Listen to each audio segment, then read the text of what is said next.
Here we go.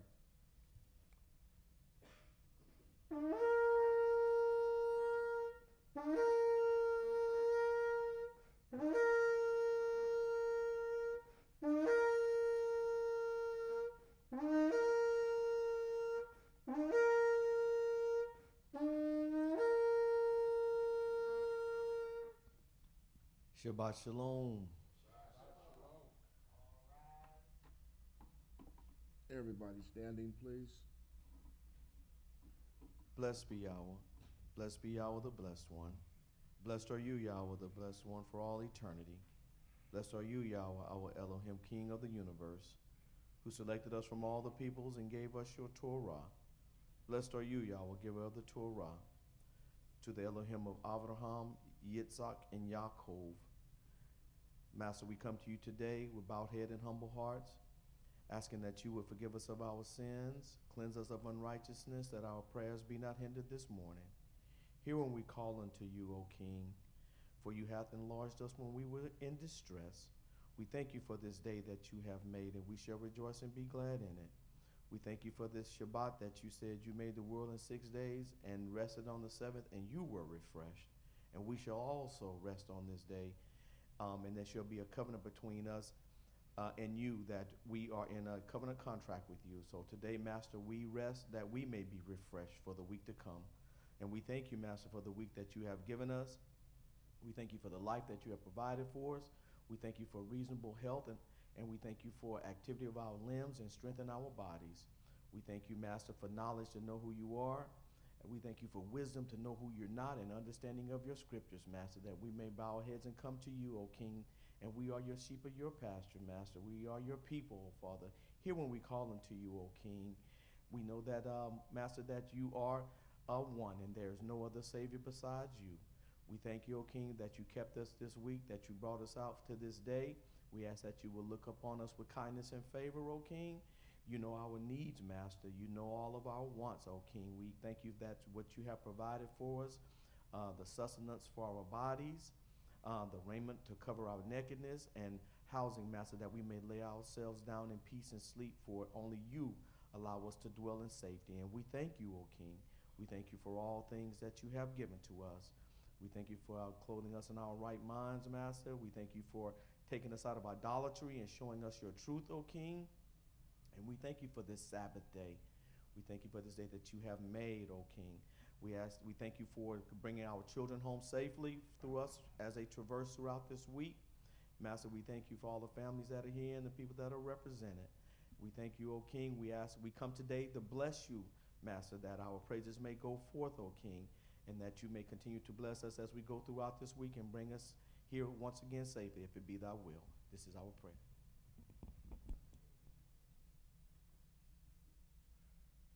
Let us turn to Psalms 63. And please join with me in reading.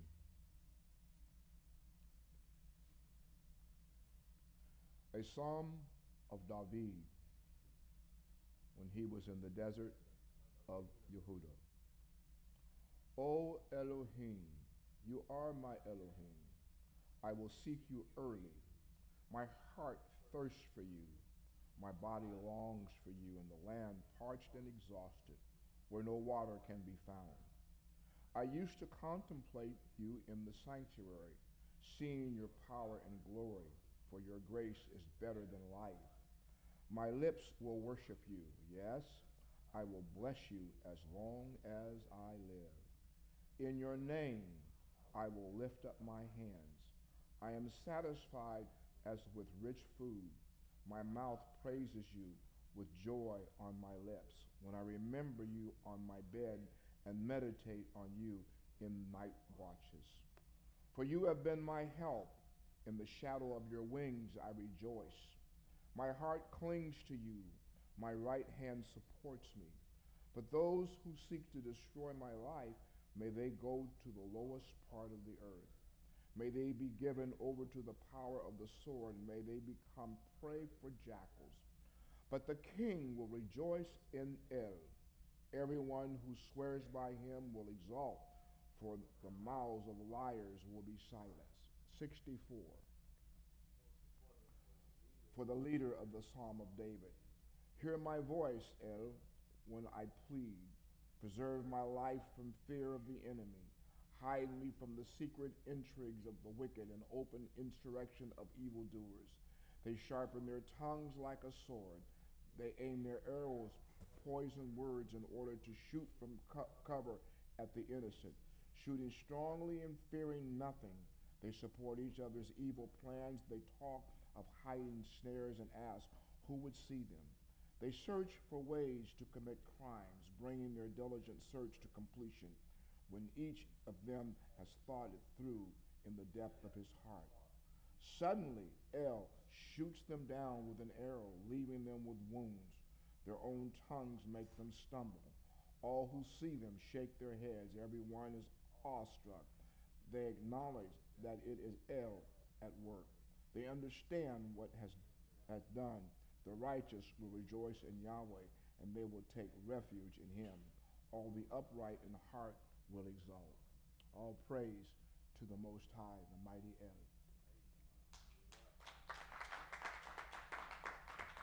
You may be seated. I have been doing some contemplation, and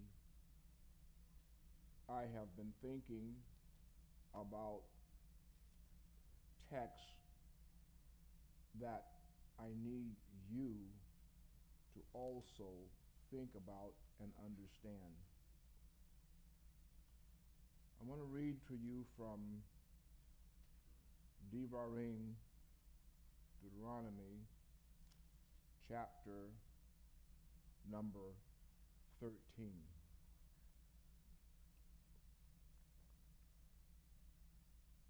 And the Most High has allowed me to understand the nature of this admonishment. I'm going to give it to you today so that you will know. It was in the process of having a conversation with Moray Appleton that this light came on. The Most High says, and this is his cardinal rule, this is the cardinal rule of all Scripture. This right here is the cardinal rule. Everything I am commanding you, you are to take care to do. Here comes the cardinal rule. Do not add to it or subtract from it. Do not add to it. Do not subtract from it. The Catholic Church, the cardinals of the church, when you hear the utilization of the word church, church is directed to the Catholic Church. That is their mantra. Church is their mantra.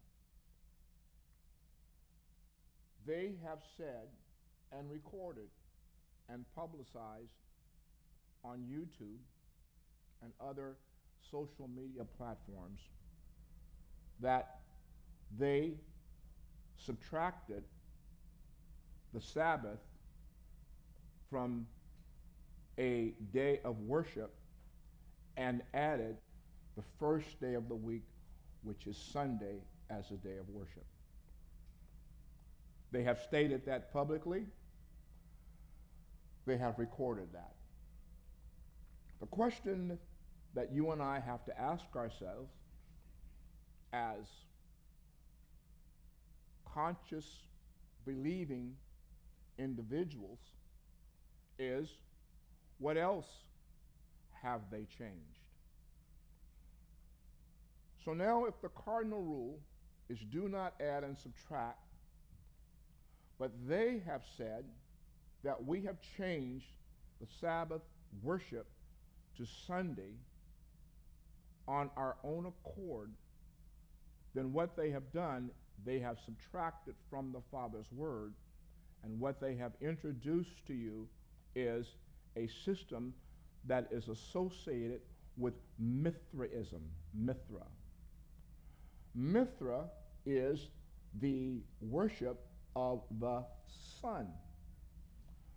The Most High has told us in Exodus chapter number 20 that we are not supposed to worship anything that is in the heavens or anything that is in the earth. Therefore, when you assemble in your churches on Sunday, you are observing sun worship. Sun worship is idolatry. Let us go on with our reading. Devarim, Deuteronomy chapter 13. Do not add to it or subtract from it. Now, these words that are going to come next are very important because they are prophetic into a time frame in which that you and I currently are living in.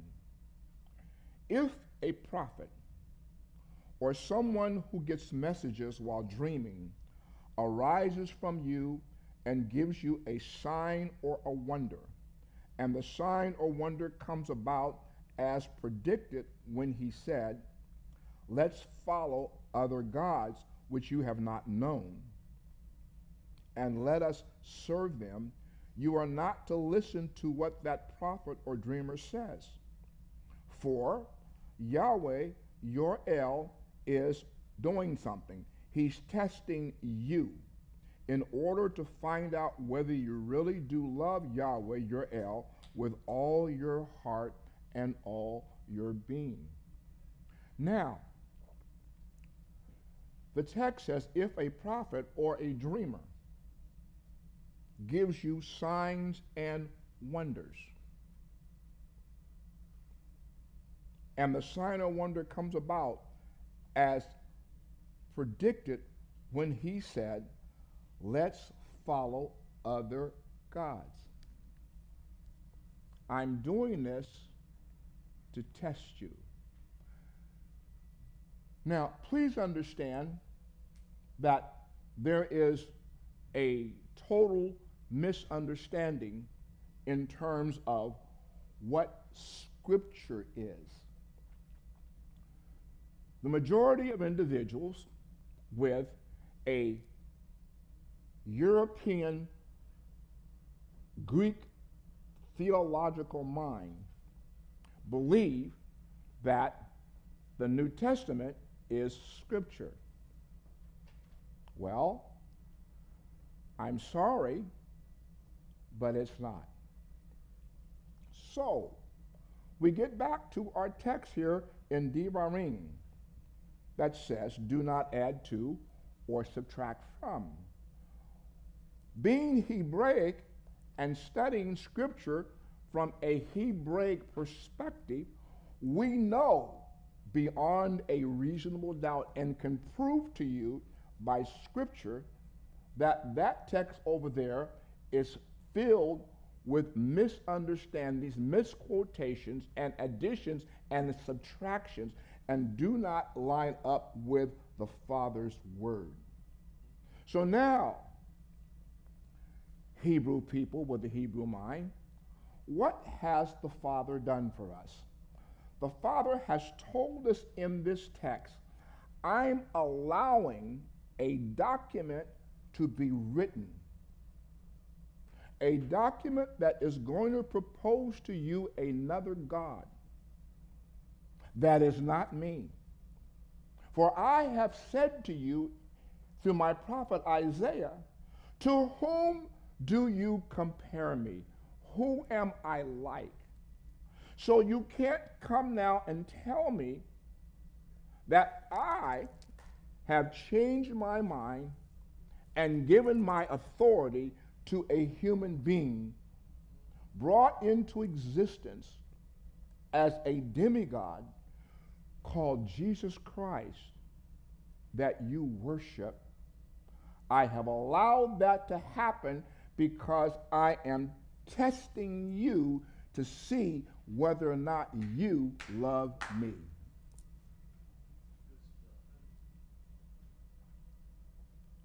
How many times do I have to tell you through my prophets that I am the first, I am the last, beside me there is no other? We look once again at the aspect of subtraction. If we turn in our Bibles, which comes from the Greek word biblica, for which I am using it only for those who ascribe to understand that language. But if we turn to the covenant, which is Scripture, and look at Exodus chapter 13, where Moses asked the question, when I go to the people of Israel, who shall I say sent me? The Most High responds to him and says, when you go to the people of Israel and they ask you, who am I? Tell them that Ehyeh, Asher Ehyeh, I am, will be, that I am, has sent you. Further, in the correct scriptural interpretation, for which the Greeks have subtracted and taken out of your text, it's not in any European Bible, he says, further tell them, Yod He Vav He, the Elohim of your father Abraham, the Elohim of Isaac and Jacob. Tell them that Yod He Vav He is my name, and this shall be my name for generation after generation. They have subtracted that information out of your Bibles, whereby you do not know the name of the Father. 68,000 times in scriptural text, they have subtracted and removed the Father's name and replaced it. They've added and placed it Lord and God. So that every time you read Scripture and you see Lord, you think about the God that is in the Greek text, and that is error.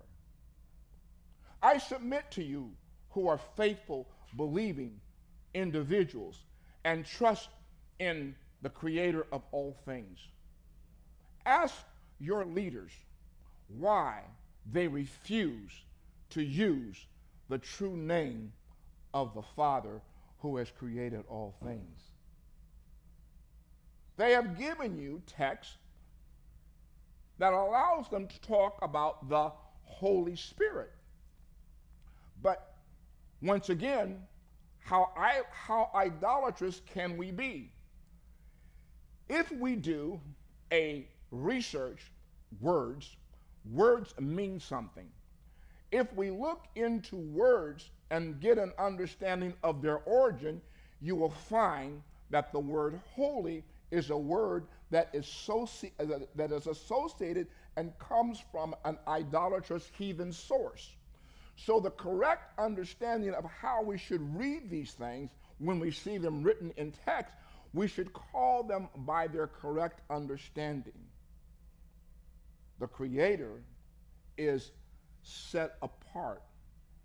So when you hear me read and I come across words like that, I always refer to them as the set apart spirit, for which he says, I have set you, Israel, Hebrew Israel, I have set you apart from me. Therefore, in Exodus chapter 31, beginning at verse 15, he says to us that by keeping the Sabbath, you have been set apart for me.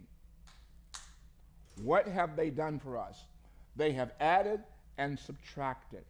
Therefore, when you gather in your communities every Sunday, you are gathering under the umbrella and a mantra that is completely idolatrous, that has been given to you by the Roman Catholic Church, for whom they have said, we have added and subtracted. We have changed your day of worship from the Sabbath day that the Father gave you to the first day of the week because we could. And guess what, my friends? That is fact. Moray, Sean Appleton.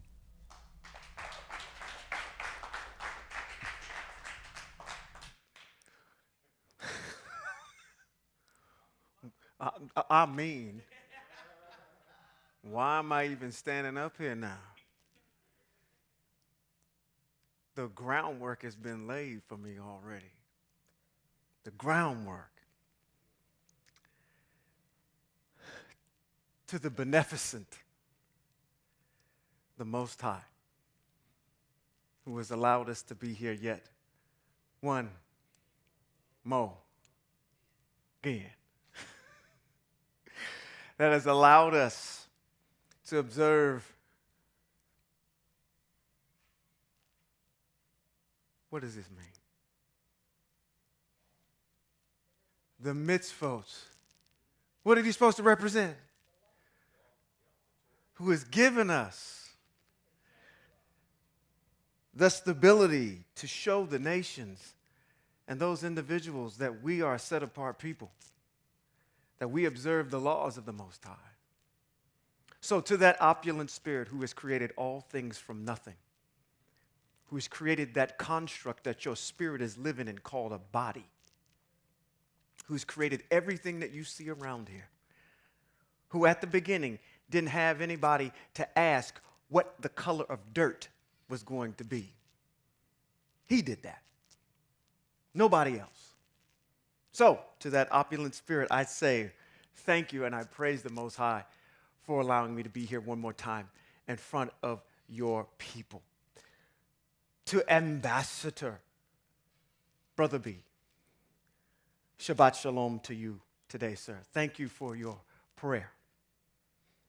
To Ambassador Harless, who continues to be right at my side as we transverse through these texts.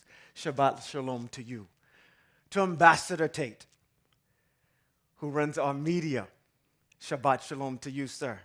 To Moray, Yeshai Beverly. Shabbat Shalom to you.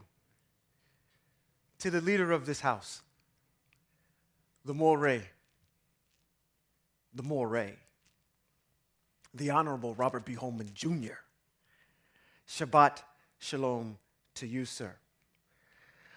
I hope y'all all, that's all right, y'all can go give him a hand, all these people, that's all right. I hope you got something out of what he actually said today. Did you understand what he revealed to you today? Let me simplify it in my pea brain.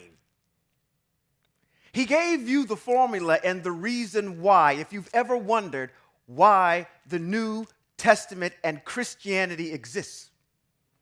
Why would the Most High allow it? To test you. I'm going to present to you an idol God.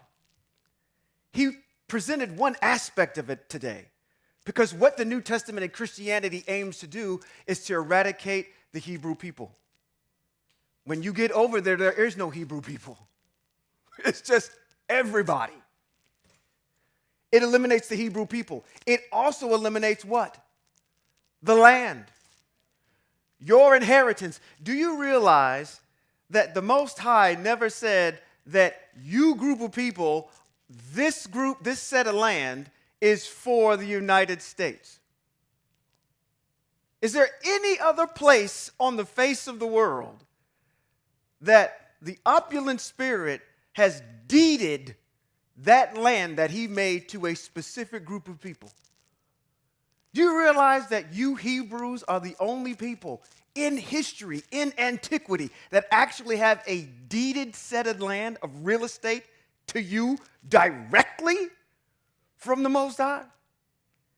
Every other place on the face of the world has been taken through the act of violence. But the Most High said, I'm going to give this land to you. You're the only people. So, what did we do? We got rid of what? The people. What else did we get rid of when we got over to Christianity? We got rid of the mitzvot, because they're not there either. That's one of the foundational pieces. Let's get rid of all of it. So if we get rid of the law, we get rid of the land, we get rid of the people, the only thing left to do is to get rid of the name of your Elohim. So you have no way back to him. Now we can make this thing about whatever we want to make. Do you realize the formula that he set out for you today? He's giving you the reason as to why the New Testament and Christianity even exist. It's an agenda to test you, to see if you what? Will go back into idolatry, which is exactly what your ancestors did. That's why we are so miserable today. That's why we're constantly, this thing is rubbing up against my beard, constantly being conflicted all the time. So, again, to the enlightenment of the Honorable Robert B. Holman Jr., Shabbat Shalom to you, sir. For those of you joining by the way of the stream, our faithful who continue to support us as well in our endeavors here, I know that we probably have a QR code that is on the screen somewhere. If you feel the need and you've been benefiting from the things that you've been learning here today, please donate to that. But those of you that are joining by way of the stream, Shabbat Shalom to you. To our descendants that are not here with us today, Shabbat Shalom to you. We are your ancestors, and we want you to know that we tried to walk our best in the ways of the Most High in this exile. We do not have it all, and we did not get it all right. We are never going to profess that we did. We did the best we could with the information we had in this dispensation of time. You will actually have more than we will. And that will get you one step closer to the turn when the Most High redeems his people back into the land. So to all our descendants, Shabbat Shalom to you today. To our studio audience, are y'all ready to go subterranean? Oh, my gosh. Every single time I got to do this. And y'all, woo, yeah. Y'all ready to go subterranean? Y'all ready to go to the stratosphere? All right. Shabbat Shalom. Long live the empire and all hail to the Most High, Yahweh Eshe Eye. Thank you for allowing me to be here one more again. We are going to continue in our study of David. Now, I like these particular chapters because 15, 16, 17, and 18 run in a block. It's one big situation. Okay? And we're going to go over 17 and 18 today. But before I do that, I always got to give you a pop quiz. Make sure you're on your toes. What do you remember from last week? Where is David? Let's ask a better question. Where is David right now? What is he doing? Thank you, Hebrews. You guys are walking right into my trap. What did he do? Where is he?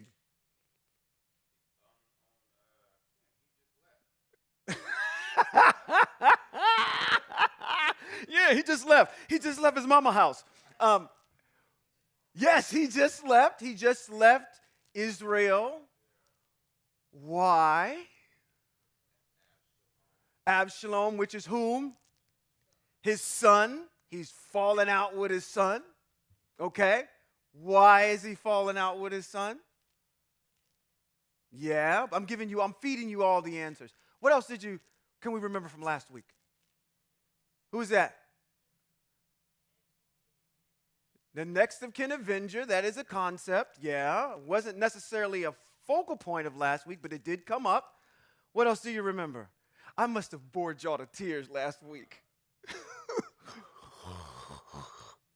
What?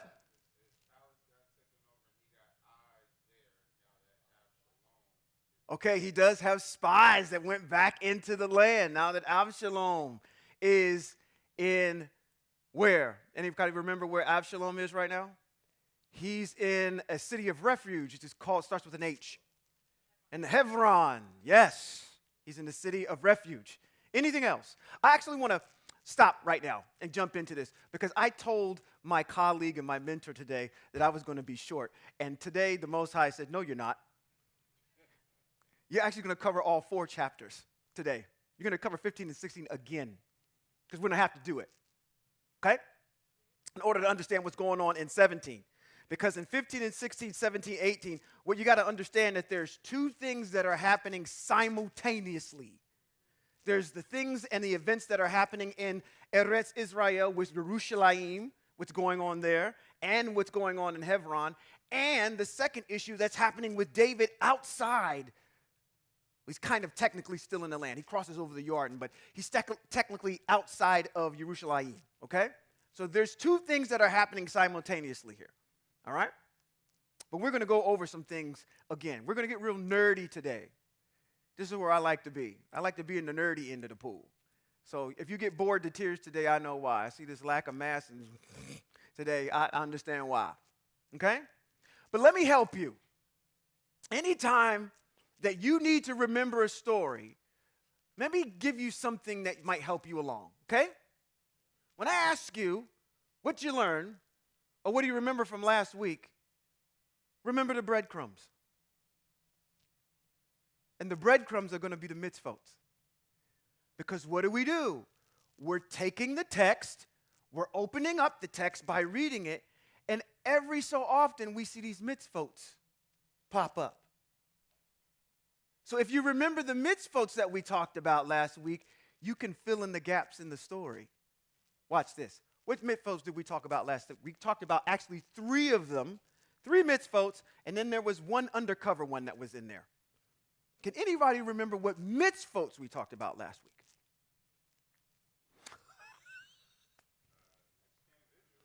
That was before that, but yeah, the Mexican Avenger shows up.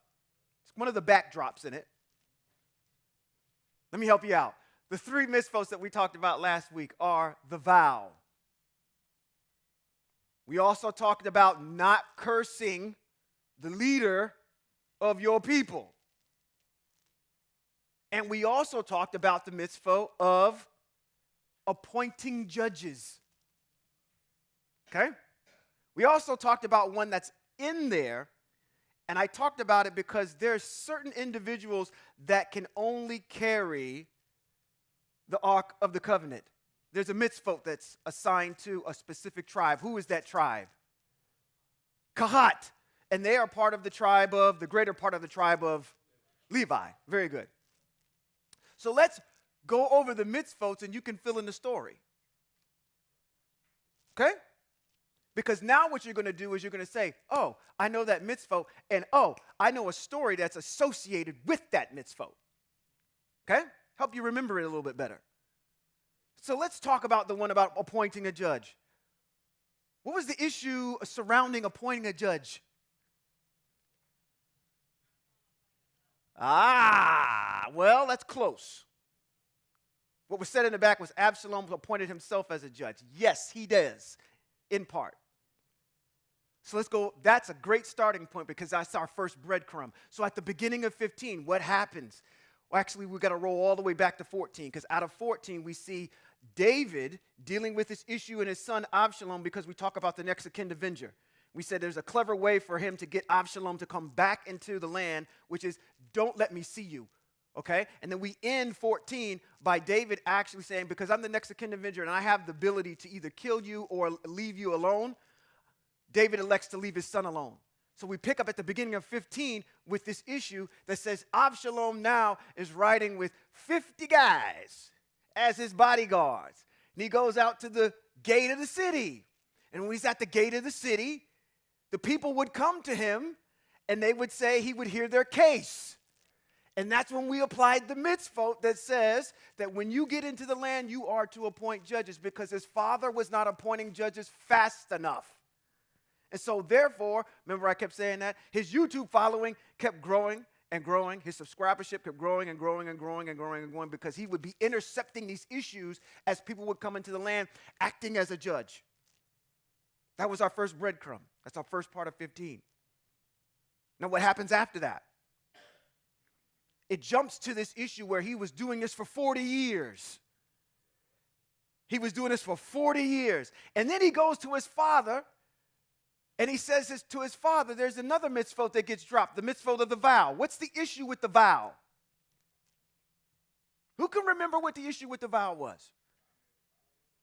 I made a vow to the Most High when I was in the foreigner land of my ancestral clan, because he's a mixed individual. His mother is from the nations. She's a foreigner, okay? She got with David. David had this son named Absalom.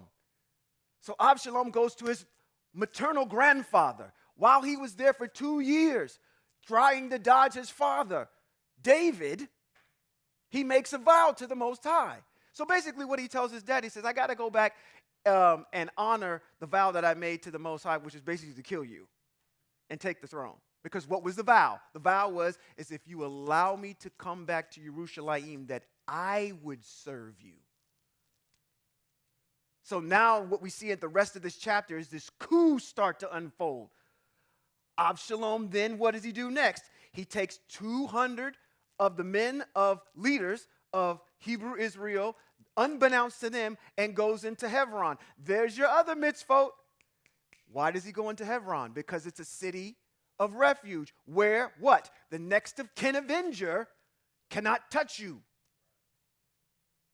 It's a strategic move on his part to go there. He says, when you hear the shofar, blast. Proclaim that Absalom is king in Hebron. So they blast the shofar. David finds out about this. He's like, he's got 200 of the mighty of these men. We're doomed. I have to leave. David now is on the run from his son. All right? He leaves Jerusalem. On his way out of Jerusalem, there's an individual that comes. In fact, I think I'm jumping ahead a little bit, too bit. There's an individual, Ittai, that sees him on his way out. Or matter of fact, before I do that, I am going a little bit too far. There's another mitzvot that drops in there. As he leaves, he's seeing all of the people in front of him. He's going out. He says something to the Kohanim, which is another mitzvot that pops up. This mitzvot about carrying the ark. There's 2 individuals that have to carry this ark, the Kohanim. And we know they have to come from the tribe of Kahat. If I remember the mitzvot on what the tribe of Kahat is, I can remember, okay, what was that issue that was addressed with the tribe of Kahat? Oh, that was Etiyar and another Kohanim, Sadok. That's his name, Sadok. These 2 Kohanim, David says, listen, take that ark back into Jerusalem. And if the Most High sees fit for me to be king again, he will return me back to Jerusalem and I will be able to see the ark. That's another strategic move on David's part, because now he has 2 of his Kohanim back in Jerusalem doing recon. Because a part of this conversation is when you take it back in there, I'm setting up a chain of information, of reconnaissance, for you to get some information back to me on what is happening in Jerusalem. There's 2 other individuals that are in here. Yotanan and Achamat, I think is his name. There are 2 other individuals that are going to curry information to David while he's on the run. So that was a strategic move by sending the ark back and having his 2 Kohanim there, because he's going to be on the inner court and be able to hear what's going on with what Absalom is saying. There is a foreigner by the name of Ittai. This is a beautiful piece in this portion of text, as we're still in 15 and 16. He says to him, he says, hey, I want to join you. I want to go along with you. And David says, no, it'd be better that you go back to your foreign land and your people. Instead of staying with me, it's going to be a burden. He says, no, I'm staying with the king. I'm a part of Hebrew Israel, and I'm going to stay with you. And David allows it. He says, no problem. You're going to find out in this next chapter here that Ittai becomes one of his generals. He has his own contingent of foreigners that he's overseeing that join with Hebrew Israel to go and fight Absalom. You can see that come up here in this chapter, in 17 and 18. What happens after that? Can anybody remember? Now we're at the point where David, I told you we're going to get nerdy today. Right after that, David hears word of a specific individual Ahitophel.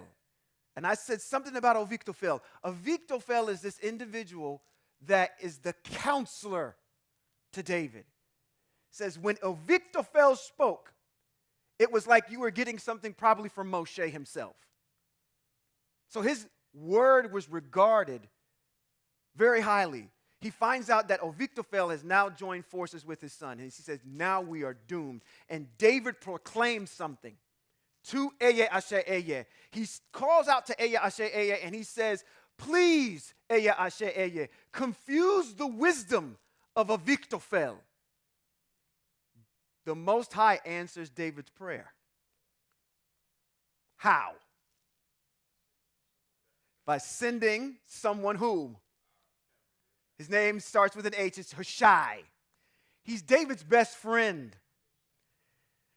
He goes and tells his best friend, hey, you being with me right now is not going to benefit me. But what's going to benefit me is if I send you back into Jerusalem or back into the land so you can go ahead, hear what's going on, and confuse the wisdom of Ahitophel. I want you to go in there and start messing with what he's saying to throw everything off. Okay? Remember all this?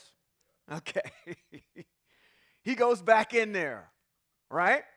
Hushai. And this is kind of where we're ending up and picking up right now, is we're now setting the stage for you. Imagine in your mind. We are now back in the land. Ahitophel is advising David on what we are going to do. Advising Avshalom. Thank you. Advising Avshalom on what we're going to do about his dad, David. I want you to put you in the royal court right now, in your mind, and you're imagining it right now, however you're imagining it. Avshalom and Ahitophel. This is the conversation that they have about David. Let's pick up 2 Samuel chapter number 17, right at the top. Ahitophel said to Avshalom, let me choose 12,000 men, and I will pursue David, or Melech David, tonight. I will fall on him unexpectedly. When he is tired and powerless, I will frighten him. All of the people with him will flee, and I will attack only the king.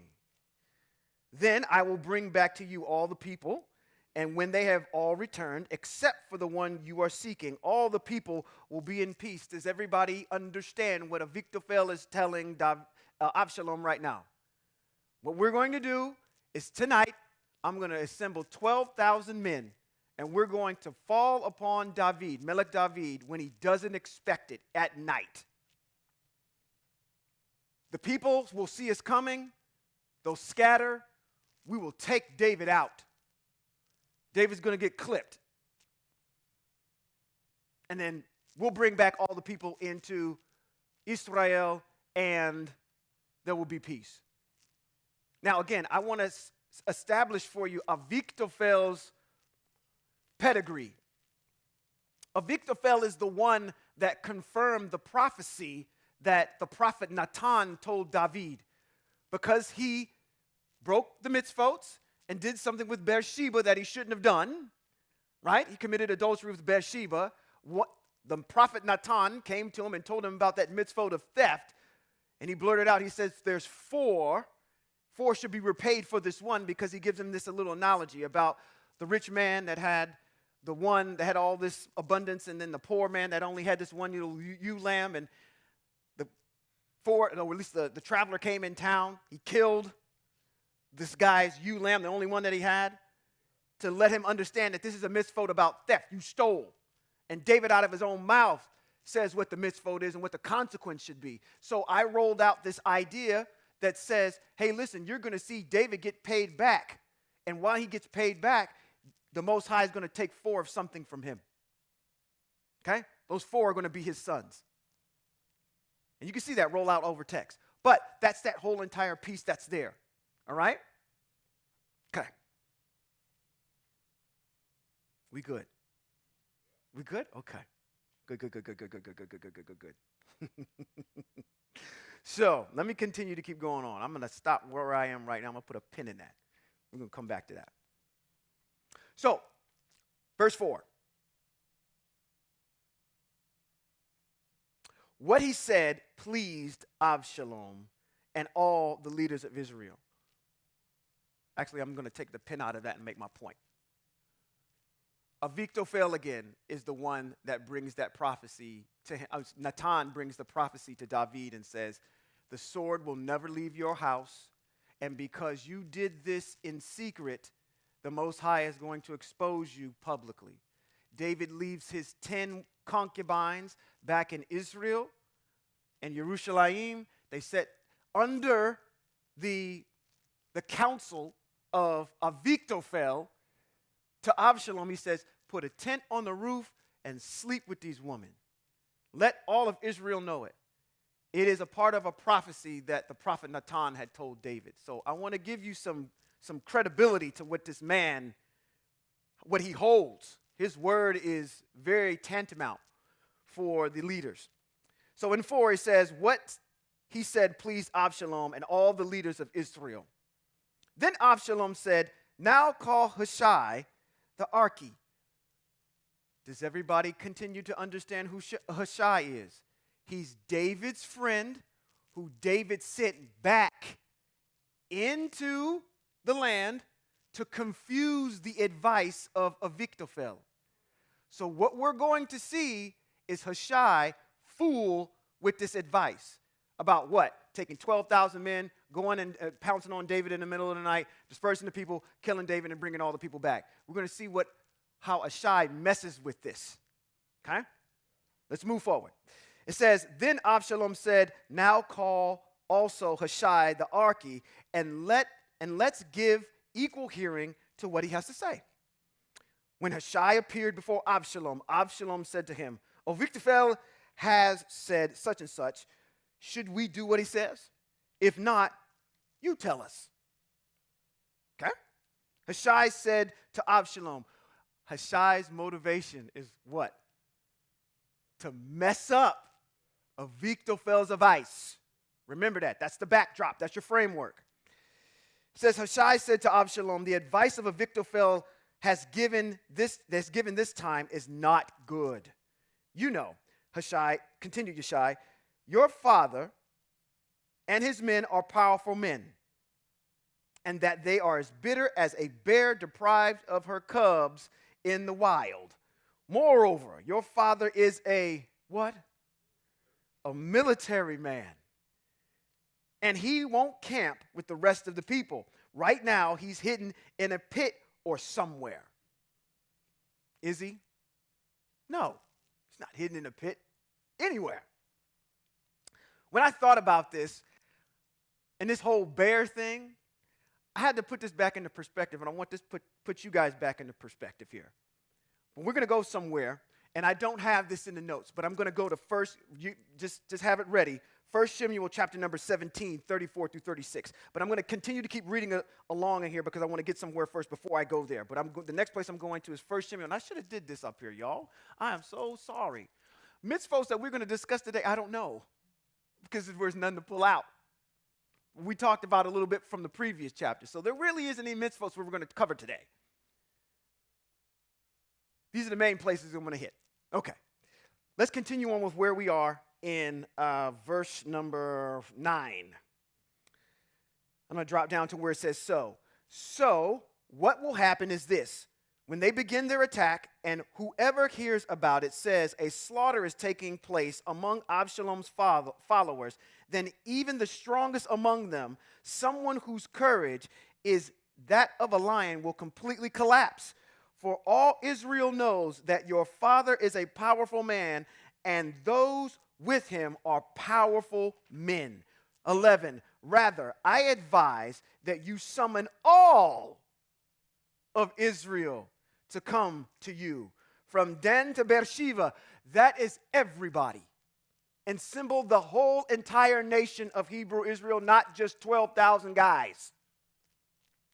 And numbering as many as the sands of grain on the seashore. And then you go go to battle yourself. In this way, we will come upon him wherever he is, and will fall on him as the dew falls on the ground. Of him and all the men with him, we won't leave even one alive. If he withdraws into a city, then all of Israel will bring up ropes to that city, and we will drag it into the riverbed until not even a pebble is left. We'll find him if we do it this way. Now, I want to go back to 1 Samuel chapter 17, 34 through 36. This puts some perspective. Now, let me ask you guys a question. If you had to go with Team Absalom or Team Melech David, which one would you go with? She said, that's an easy one. I'm going with David. Back it up with a mitzvot. That's the one I'm looking for. Now you can back up your answer with the mitzvot, because we all know that the mitzvot says that when you get into the land and you want to be like the other nations and you want to appoint a king, who appoints the king? Yahweh appoints the king. Did Yahweh appoint Absalom? No. So right off the bat as a mitzvot, you couldn't do it if you're following the mitzvot of the Most High. But I want to dwell on this issue of David being a military man. I don't want to tell you how cold-blooded David is. You know how cold-blooded your king is? Let me explain to the young people here, because I know y'all know how cold-blooded David is as a young man. I'm looking at these two over here. They look cute together, don't they? Mm-hmm. He got his arm around her and everything. She feel protected, right? Big, strong man. I'm going to tell you how strong David was, how much of a military juggernaut he is, and how fearless this man is. This is just a piece. This is just a tip of the iceberg. This is this issue when he's going to fight Goliath, and Shaul comes out and said, you planning to go fight this big, tall giant? Let's listen to what David says. He says, here in 34, he says, David answered Shaul, or Melech Shaul. He says, your servant used to guard his father's sheep. Okay, whatever. That ain't no big thing. When a lion or a bear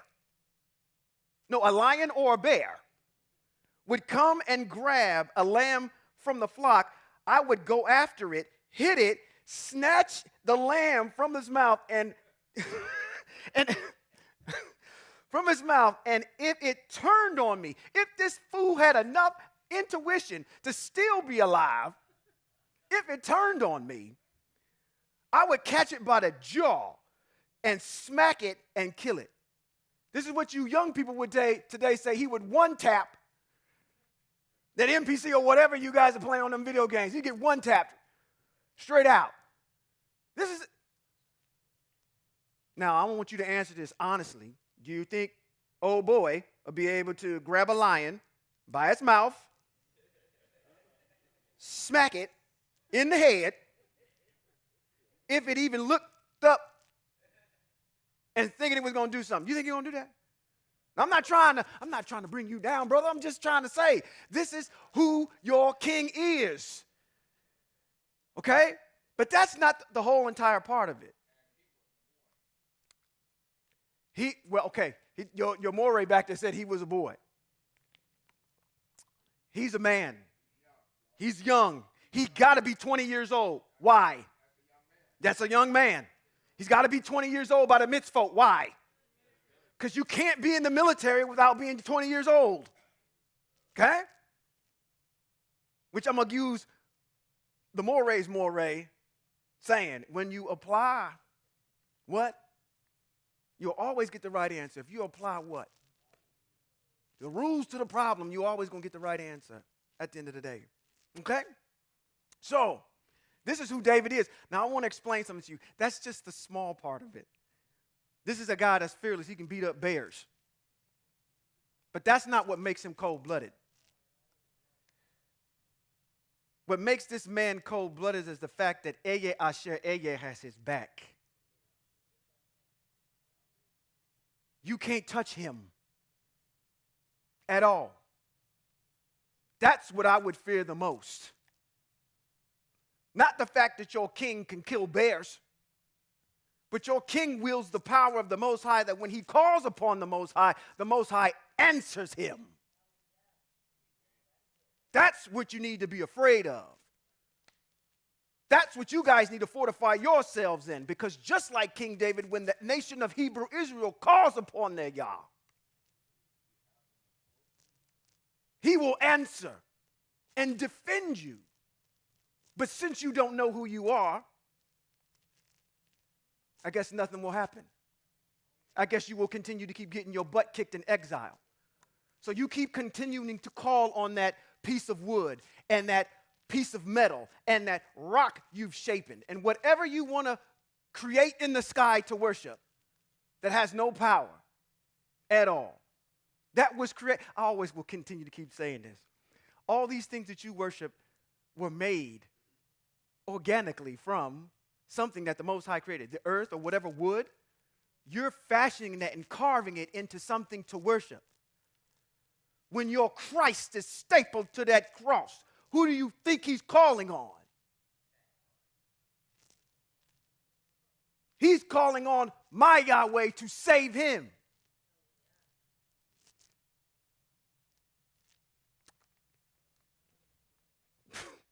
But I digress. Let me get off my soapbox for a second and get back into what we're talking about. But I want you to understand this is a military man. And you need to understand that David is not to be fooled with. So, we pick up again. Let's go back to 2 Samuel chapter number 17, verse 14.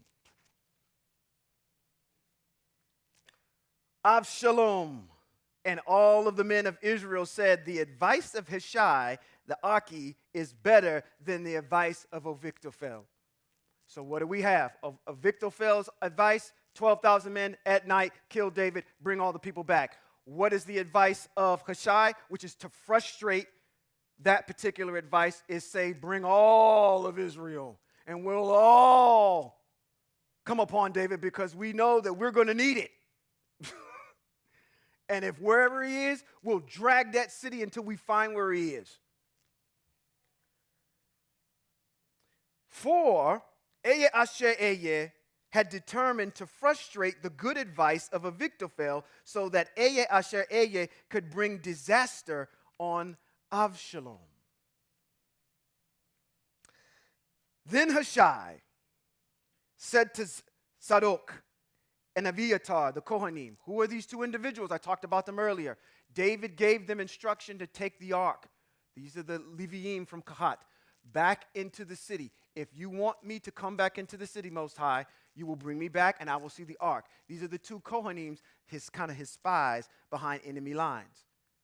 These are the two people we were talking about. Ahithophel gave, matter of fact, let's go back to 15. It says, then Hushai said to Zadok and Abiathar. These guys are all playing on the same team for David. Said, Ahithophel gave such and such advice to Absalom and the leaders of Israel, but I advise so-and-so. Now, therefore, send quickly and tell David, don't stay tonight in the desert plains, but whatever it takes, move on from there. Otherwise, the king and all the people with him will be engulfed. Yehochanan and Ahimaaz were staying in En-Rogel. Now, I want you to understand, let me set this up for you. So, Hushai is in the courtroom, in the royal courtroom. He's talking to Absalom. Absalom says, we're going to go with your advice. Hushai now goes and tells these two Kohanim that are still in the city. These two Kohanim have got to get the message to these other two individuals who are out of the city. Because you're going to find out that it's going to look suspicious if two of David's allies are walking into the city to get information. And it's going to come up. Okay? It says Yehochanan and Ahimaaz. Ahimaaz. Say that slower. There we go. Staying in En-Rogel, a female servant was to go and tell them, and they in turn were to go and tell King David, for it would not do to have them seen entering the city. Again, the two Kohanim are telling this female servant. This female servant leaves the city. So these two other Kohanim do not have to leave where they are, which is in En Rogel, and then they carry the message to David. Okay? That's what we're setting up. Absalom to Hushai, Hushai to the two Kohanim, Aviatar and Sadok. They go to Yehotanan, or they tell the female servant to go tell whom? Yehotanan. And this other individual, I'm butchering his name. Woo! Ahimaatz, those two, and then they go tell David. Clear? Is mud? Okay, very good. Let's move on.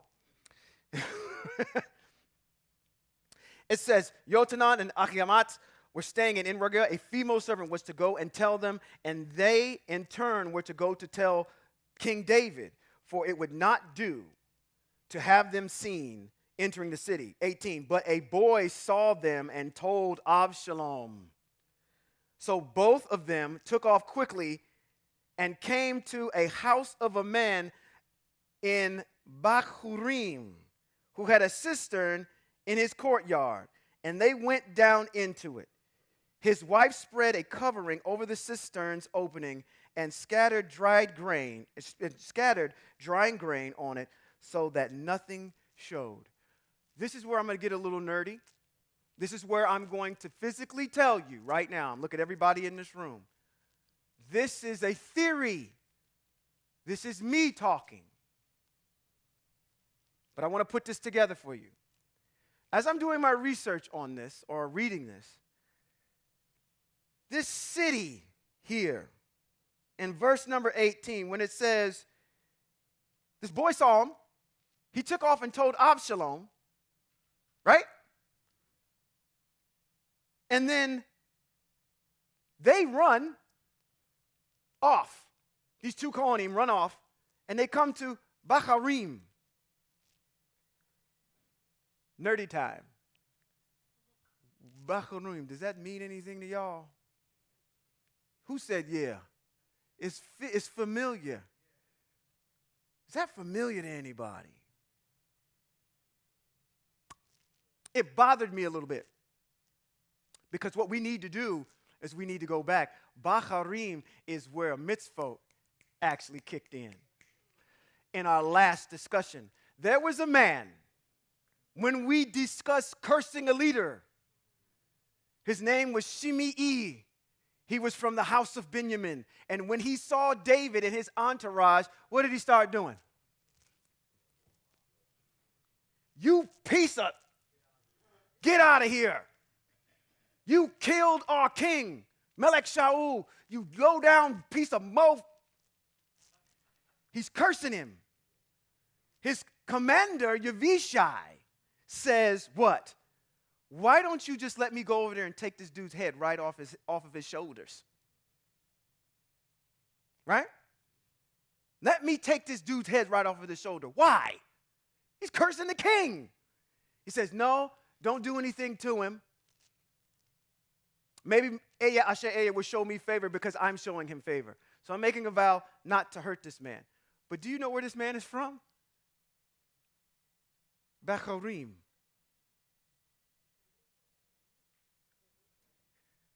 So, let's go all the way back, because I'm going to set something up for you. This is me talking. Because I'm saying the house that they show up at, and the wife comes out and greets these two guys that are on the run to tell David about what's going on in the land, is this guy, Shimei. This is me talking. I'm going to set up a theory for you, okay?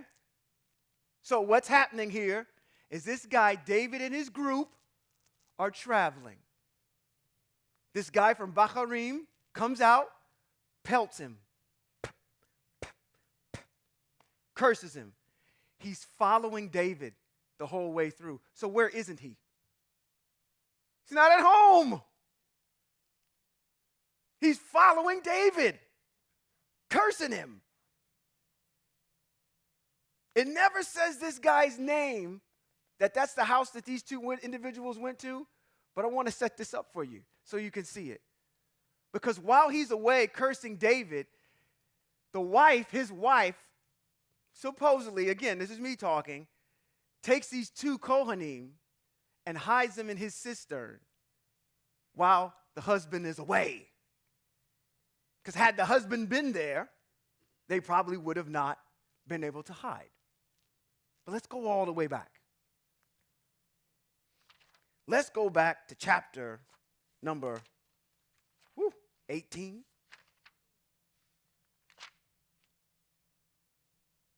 Let's go back to chapter 18. No, excuse me. Chapter 18 is where I am right now. I want to go back to chapter number 16. Excuse me. I'm all messed up.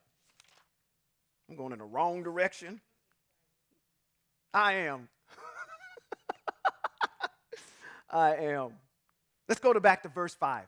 This is where I said we're going to read this particular chapter all the way down through to the end, because I want to establish some things that are going on. There's this issue of the conspiracy to go kill David. The guys are dispatched, and then we're going to cut to this issue over here, what's happening at the same time. While this conversation is happening about how to kill David, David also is having a conversation with him of his own at the same time that we're going to get into. But let's go back to chapter number 16, verse 5. I'm going to read this all the way through, not stop. But what this is going to set up is this issue or this theory that this is the guys. These people actually go to this guy's house while he's not there. Okay. 5. When King David arrived where? Bahurim. There came out from there a man from whom? Shaul's family, named Shimei, the son of Gera, and came out pronouncing what?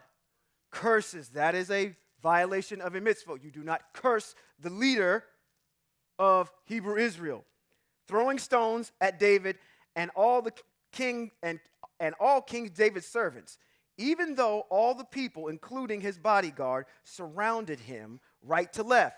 When Shimei cursed, he said, "Get out of here, you killer, you good for nothing. Asher has brought back on you all the blood of the house of Shaul. You usurped his kingship, but Asher has handed over the kingdom of Absalom to your son. Now, your own evil has overtaken you because you are a man of blood." 9. Avishai, the son of Zeruiah, said to the king, "Why allow this dead dog to curse the Lord, the king? Just let me go over and remove his head." The king said, "Do the sons of Zeruiah and I have anything in common?" Remember that. There's going to be two schools of thought I'm going to come back to in 18. That's going to talk about this particular issue, why he says this. It says, "Do the sons of Zeruiah and I have anything in common? Let him curse. If Asher tells him, 'Curse David,' who has the right to ask, 'Why are you doing it?'" David then said to Avishai and all his servants, "Look, my own son who came from my own body seeks my life. So how much more now this Benjamin? Let him alone. Let him curse. If Asher told him to, maybe Asher will notice how I'm treating him, and Asher will reward me with good instead of his curses." You can find where he is going to die by the hand of Shlomo, this Shimei, in 1 Kings 2 and 8, chapter 2, verses 8 and 9. But continue to going on. And again, if you want to find the mitzvah on not cursing the leader of a people, that's in Shemot chapter number 22, verse 27. So David and his men went on their way. While on the opposite hillside, Shimei kept pace with him, cursing, throwing stones, and flinging dust as he went. Where is he not? He's not at home. The king and all the people with him arrived exhausted, so he rested there. Meanwhile,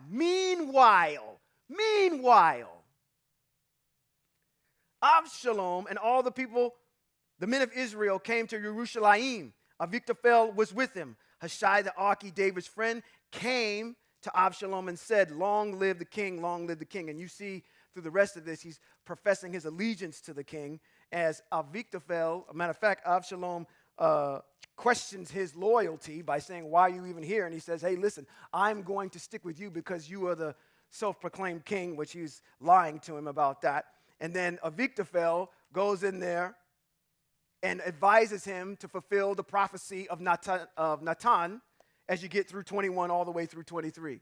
But I'm establishing here by precedent that this man is not home. So when we pick up back in 2 Samuel chapter number 17, verse 18, this is me talking. This is not in text.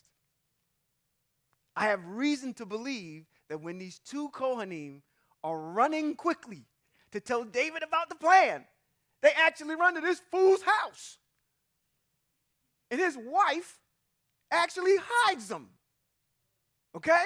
See how the Most High, if this theory is correct, is working this whole entire orchestration behind the scenes in the favor for David.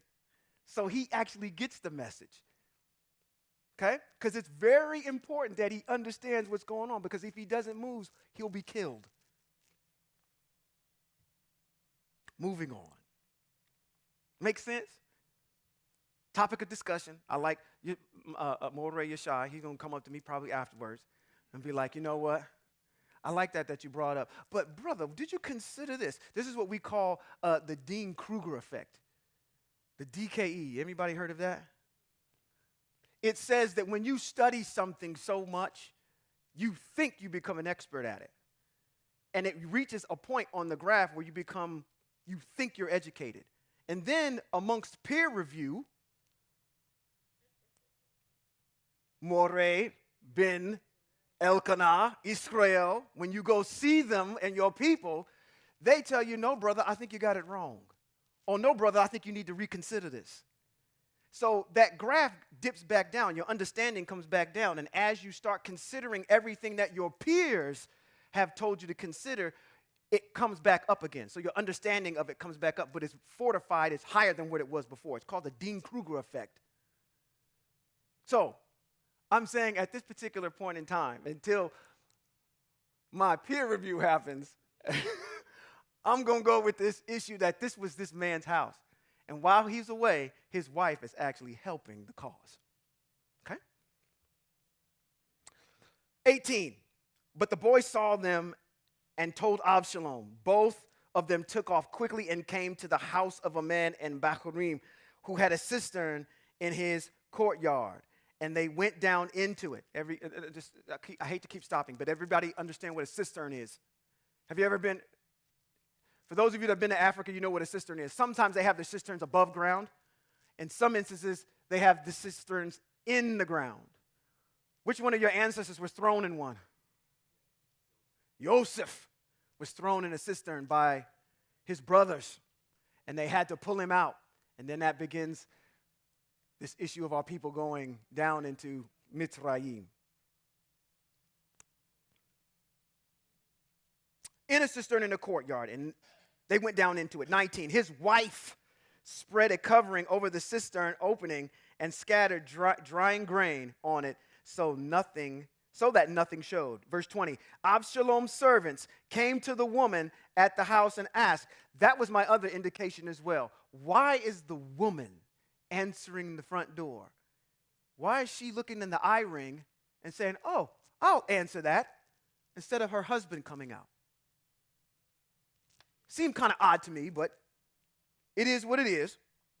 She answers, says, where are Achamatz and Yehohanan? The woman answered them, they've crossed the stream.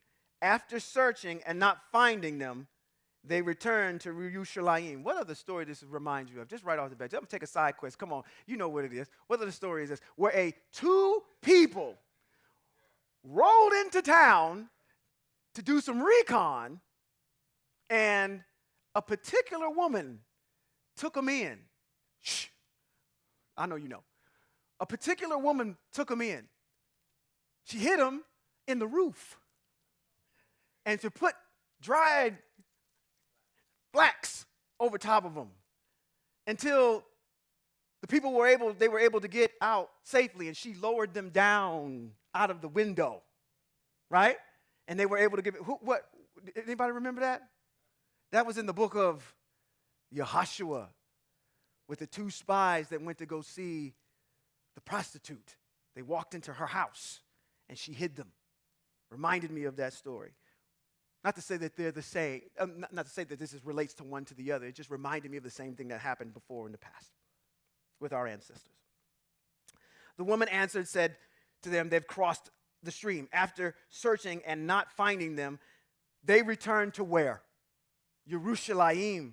After they had left, the two climbed out of the cistern and went and told whom?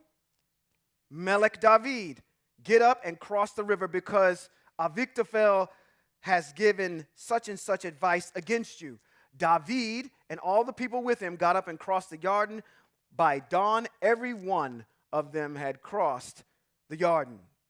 When Avitophel saw that his advice was not being followed, he saddled his donkey, set out, went out of his own city. After setting his house in order, he hanged himself. He died and was buried in his father's tomb. I had to ask myself the question, why would this man kill himself?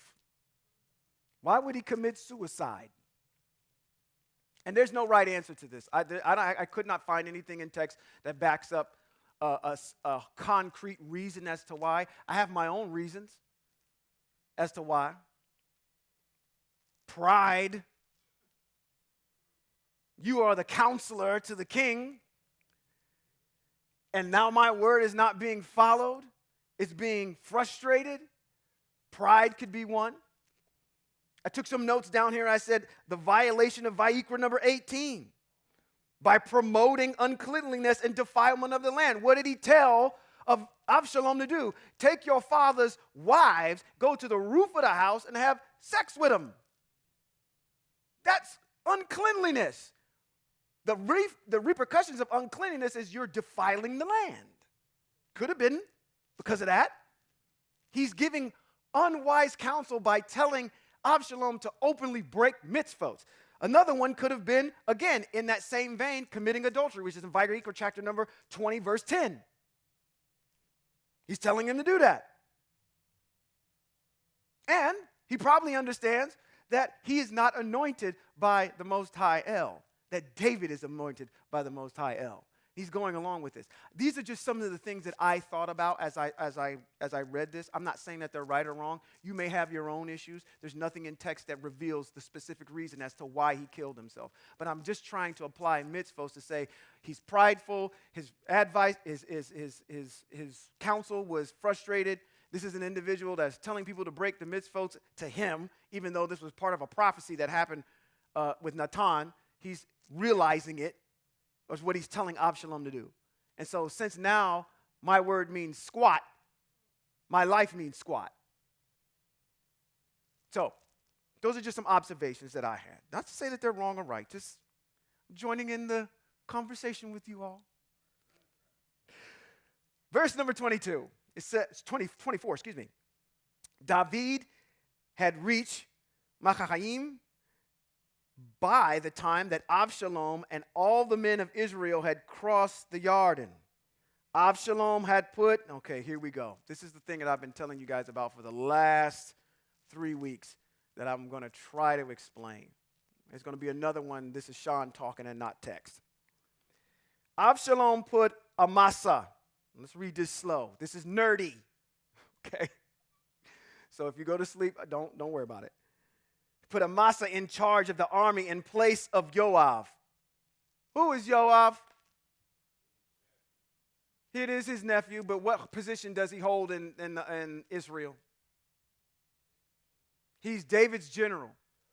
Yoav is with David right now, so Avshalom does not have a general.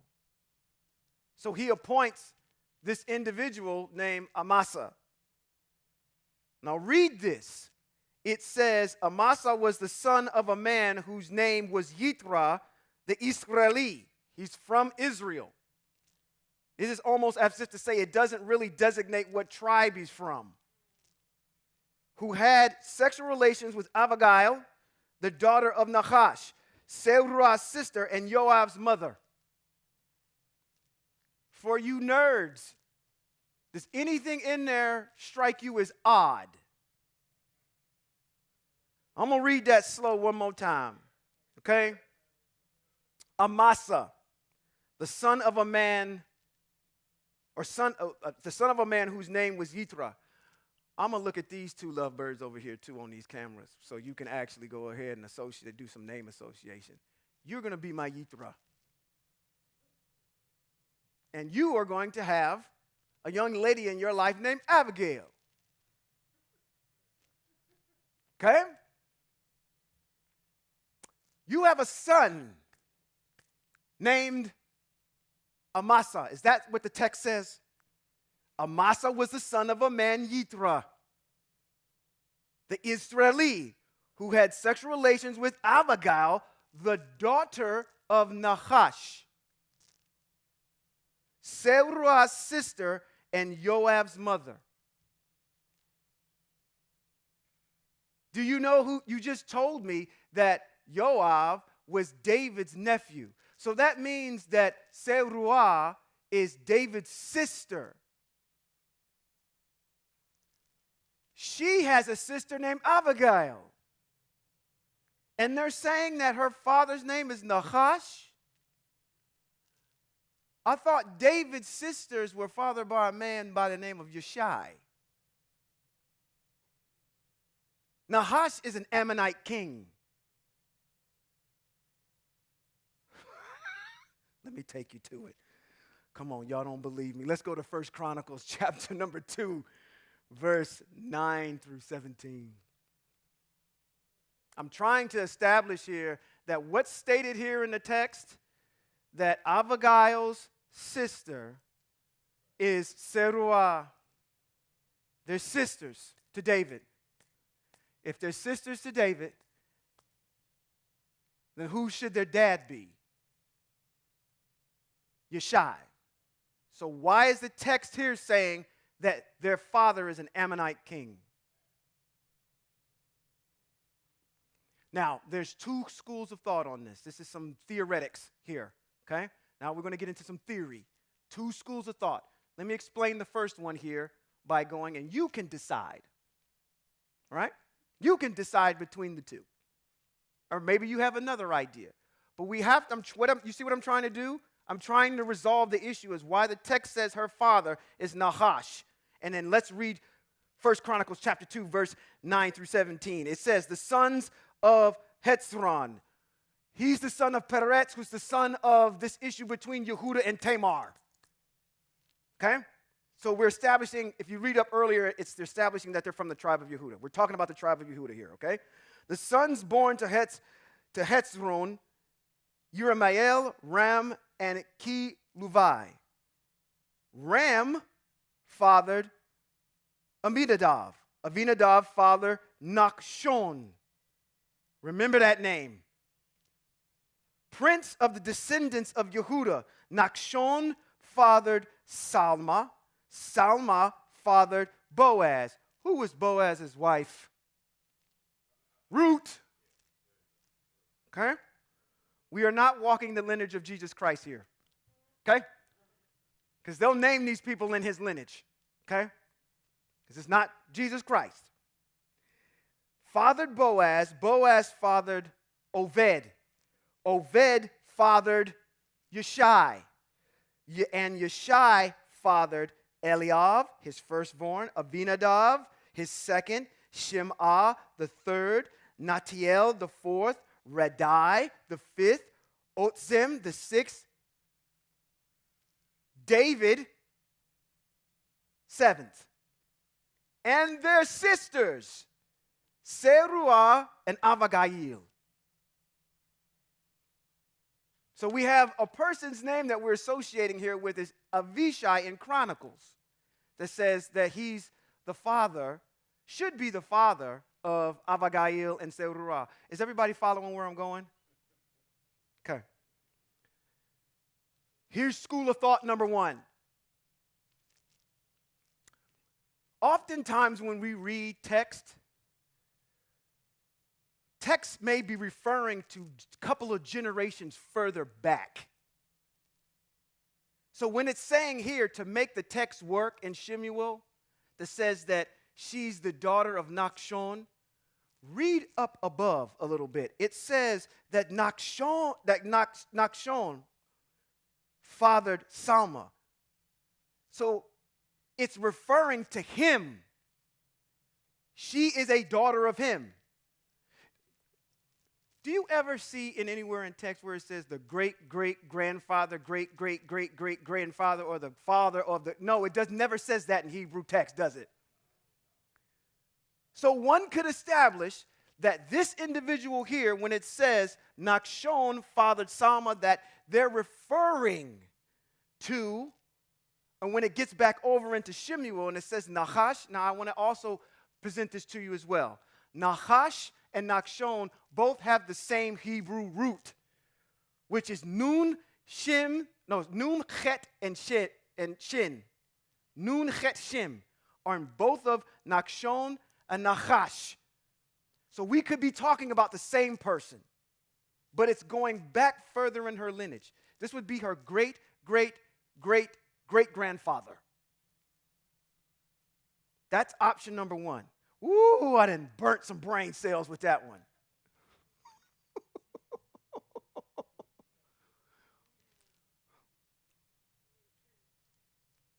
Abigail and Serua are being referred back to Nachshon, which is their ancestor. So, technically, are they daughters of Nachshon? Yes. They may be great-great-great-great-great-great-granddaughters, but that's their father in that lineage, right? That's one school of thought. Here's the other school of thought, what I've been saying for a couple of weeks is that Nachshon over here, or Nachash, if we go back to 2 Shemuel, chapter number 24, chapter number 17, verse 24.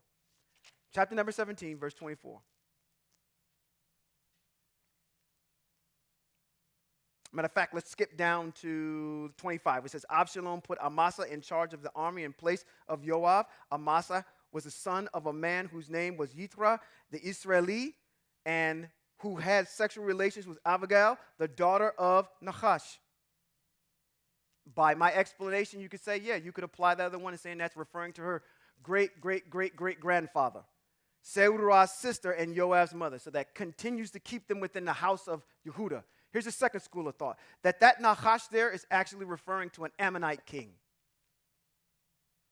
How does that work? That would mean that this Ammonite king had a wife,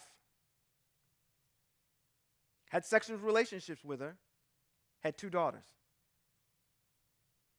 got rid of her. Yishai, David's father, married her. So now we're referring to David's 2 sisters. They're his half-sisters from another wife. It backs up what I'm saying earlier when David says, do I and the sons of Seruah have anything in common? These are bloodthirsty individuals. David is always showing kindness to the Ammonite people when he's on the run. You're going to see that later on. There's somebody that's named Shovi that's going to show up from the kingdom of Ammonite to help him. The Ammonites are supposed to be people that you're supposed to do away with. But all through text, you continue to keep seeing David run to these Ammonites, showing favor to the Ammonites. I'm going to give you a prime example. David sends his messengers. The Ammonite king, I think, Hunan, dies. And he goes and sends his condolences. Anybody remember what happens? The messengers that he sends, what does he do? They go and cut half their beards off, and they cut their clothes off so their buttocks is exposed, and they send them back into Israel, and that starts a conflict between these 2 individuals. Why is David sending his condolences to an Ammonite king that he's supposed to exterminate? When you see all of these precedents that are set in David's dealings throughout text, it gives it some type of pedigree to say, okay, maybe This Ammonite king had a wife, had 2 daughters, left, he divorced her. Yeshai married her, and now these 2 women are David's stepsisters, but they're actually foreigners. That's option number 2. I've laid out the text for you so you can go back and do your own research, which hopefully you do, which should spark some good banter and discussion. But that hung me up when I got there. There's 2 schools of thought that's there, all right? You could prescribe to go with the easier route and say that's referring to up above, or you could go and say that she's an Ammonite. But then I would say, okay, then you got these other verses that support it. Why David's so chummy with these Ammonites when he shouldn't be. And that's because he's got family from them. Okay? Y'all, I'm fried in brain cells today. I'm so sorry, y'all. 27.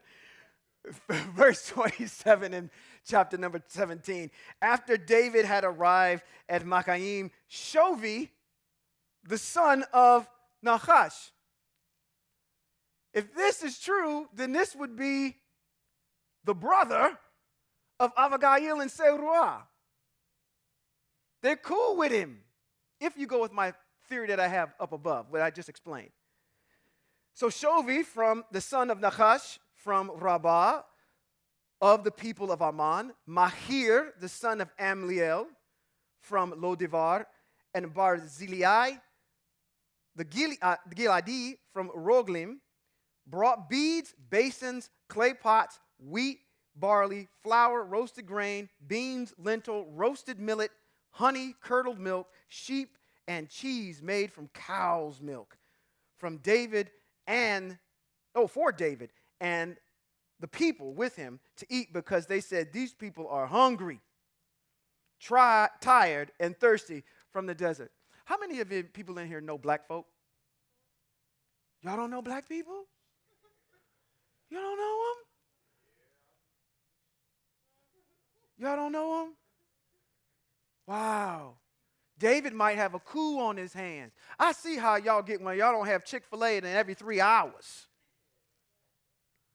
When you're hungry and you're thirsty. I see how hangry you get.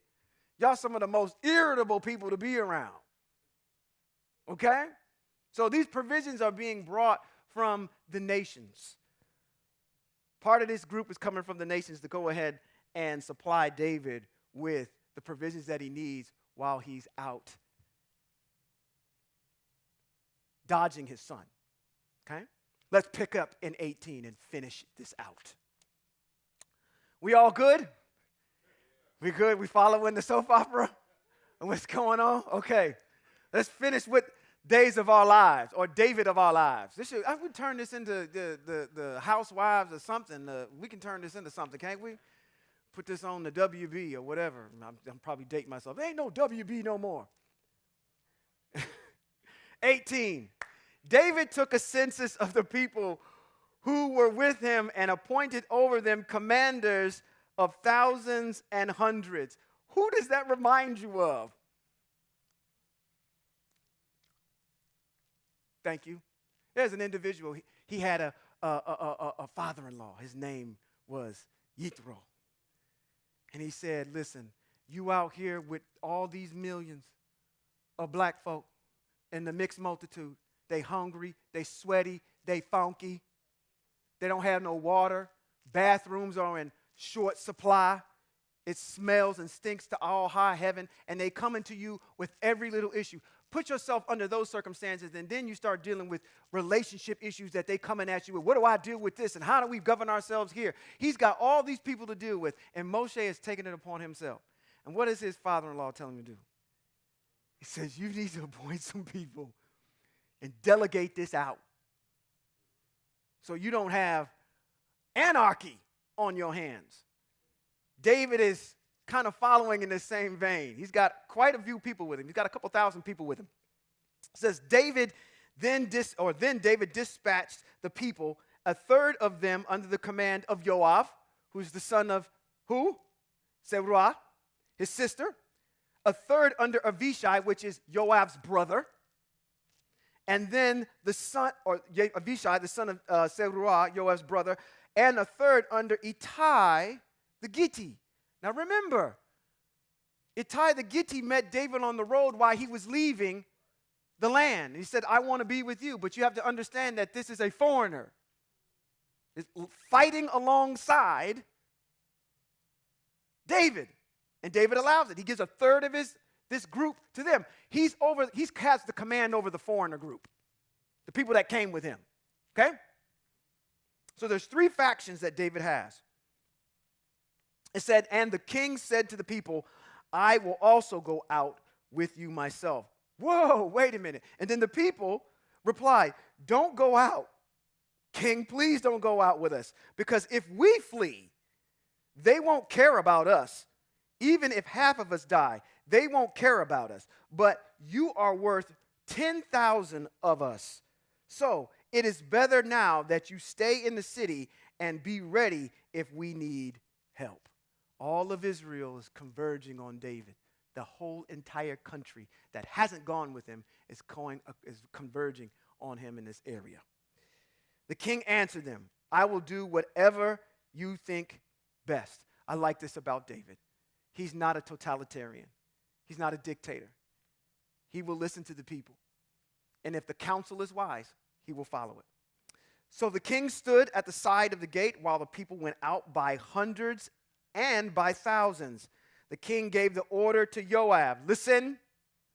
He gave the order to Joab, Avishai, and Ittai, the 3 commanders, the foreigner commander, Ittai, Joab, and Avishai, who are brothers. It says, for my sake, do me a favor. Deal gently with my son, Absalom. Okay? All the people were listening. All the people heard David give this command to these 3 guys. Okay?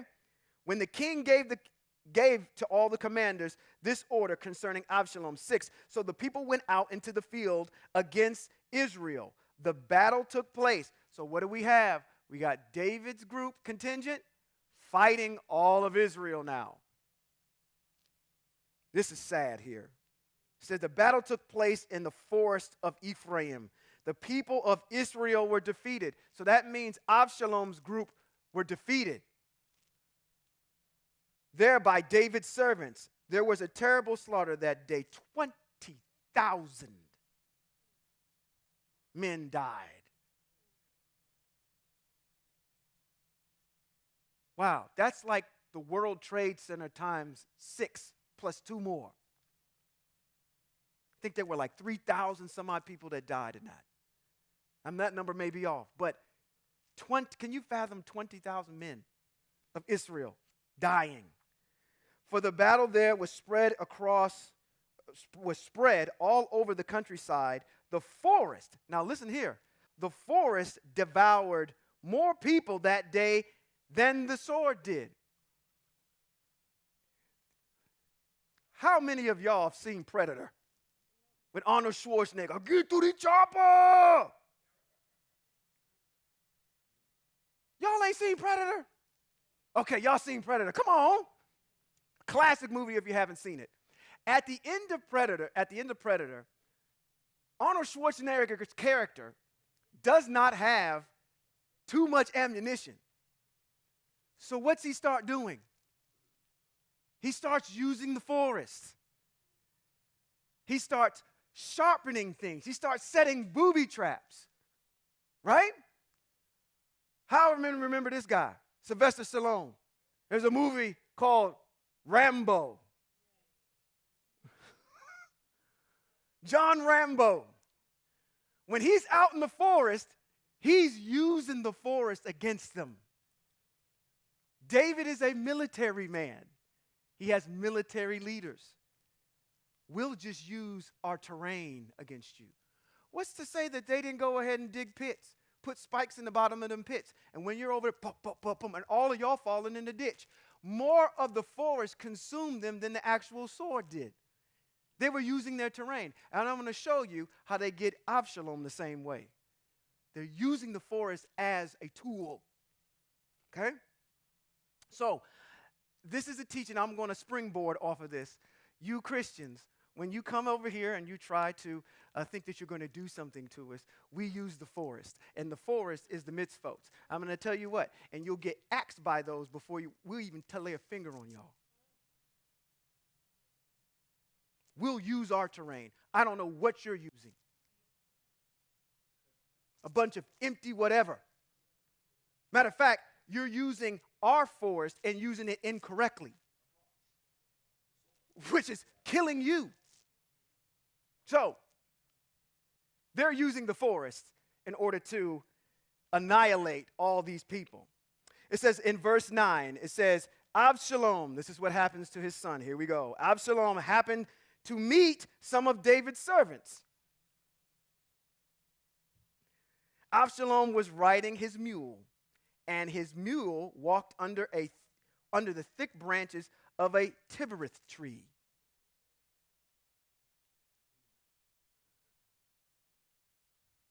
Come here. There he is, right there. Let's move them branches over in the way, and we'll catch him in this terebinth tree.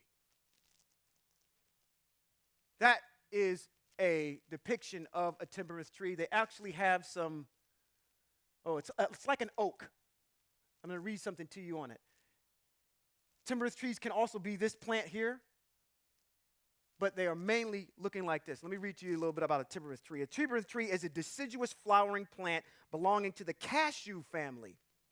A small tree or large shrub that grows to 33 feet tall. The leaves are compound along, odd piney with 5 to 11 opposite glossy oval leaflets. The flowers are reddish purple, appearing with new leaves in the early spring. The fruit consists of small globular drupes along, red and black when ripe. All parts of the plant have a strong resinous smell. There's another plant that we have has a strong resinous smell called frankincense. Okay? The terebinth tree is in the interlinear. The terebinth tree, where this also shows up in text, is the terebinth tree in the interlinear is translated as the word oak. For example, in Bereshit chapter number 12, verse 6, in the Hebrew interlinear, in your concordance, you can find this as word 436.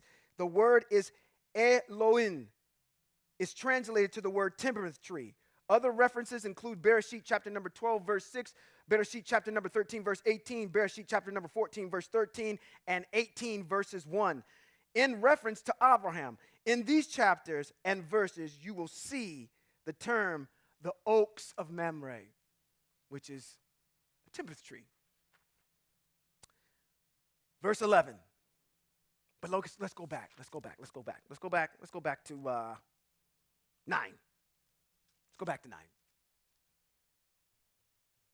I told you we were going to get nerdy today. And y'all still awake. That's awesome. Need to do some more jumping jacks up here. 9. Absalom happened to meet some of David's servants, probably hiding up high in them trees. Absalom was riding his mule, and as his mule walked under the thick branches of a big terebinth tree, his head got caught in the terebinth, so that he was left hanging between earth and sky as the mule went on from under him. So he's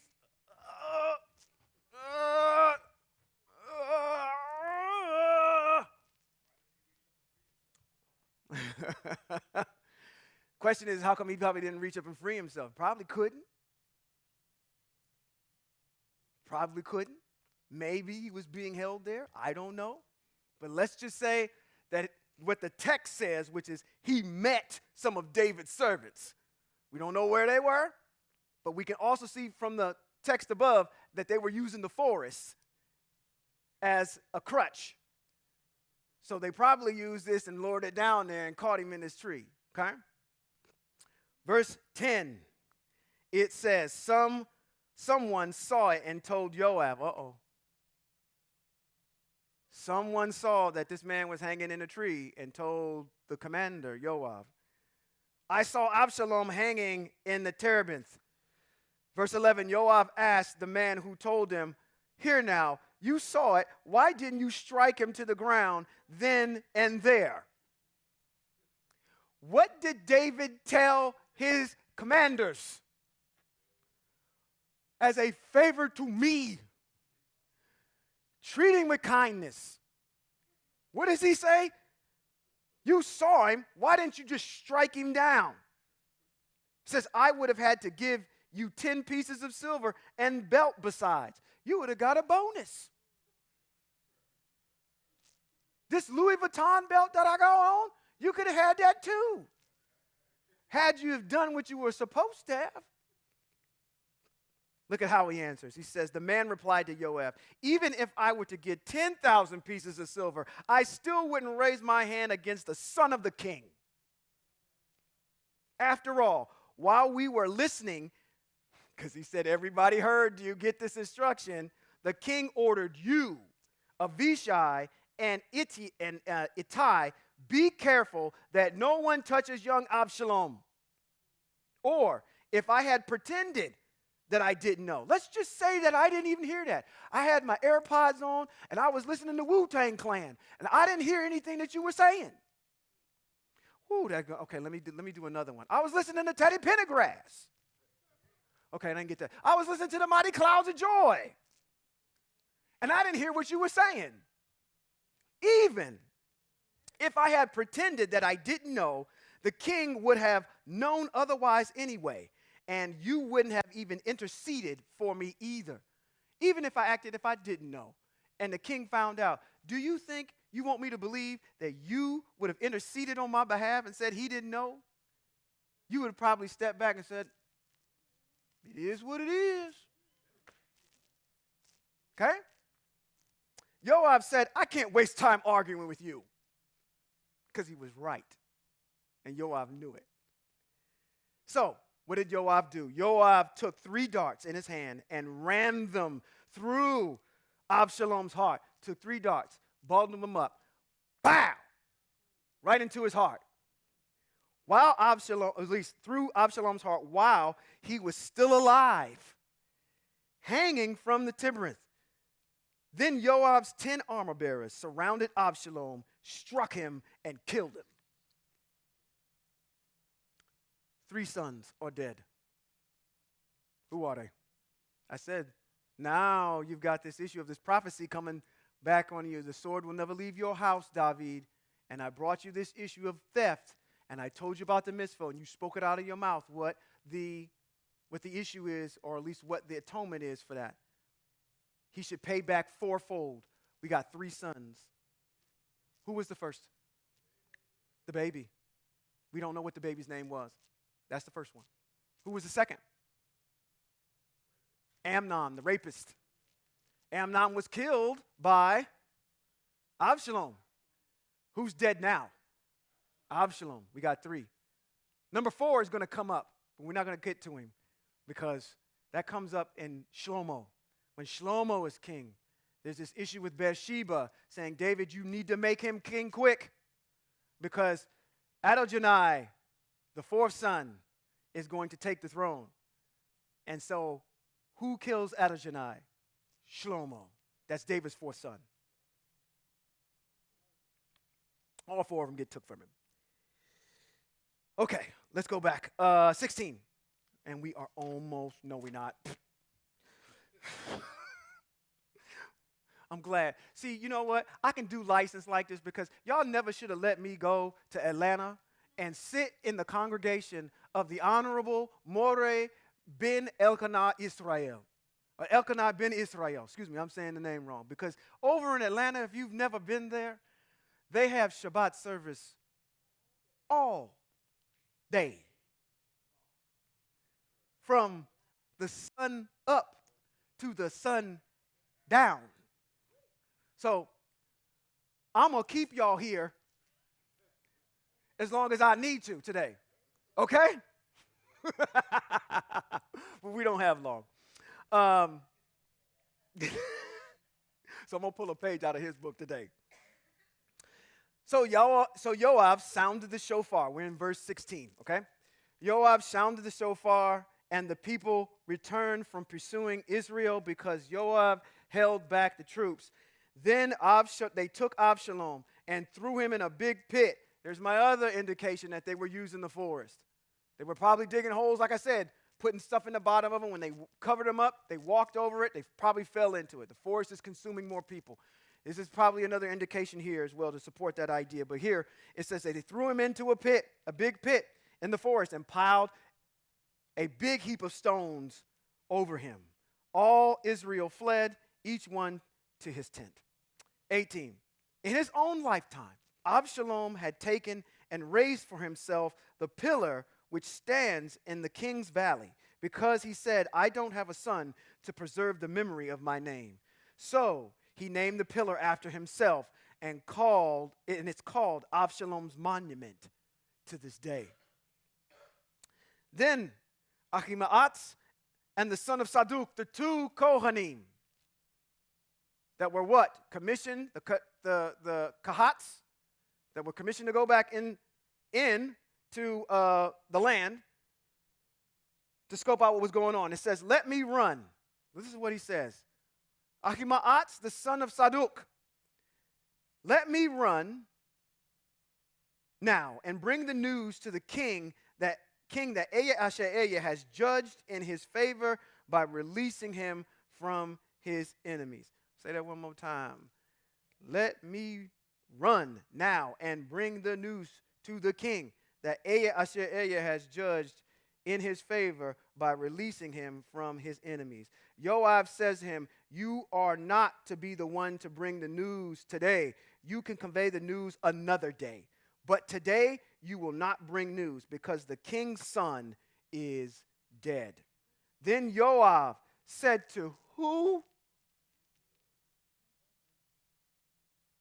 For all of you that didn't think that there were melanated people in our text, the Ethiopian was with us too.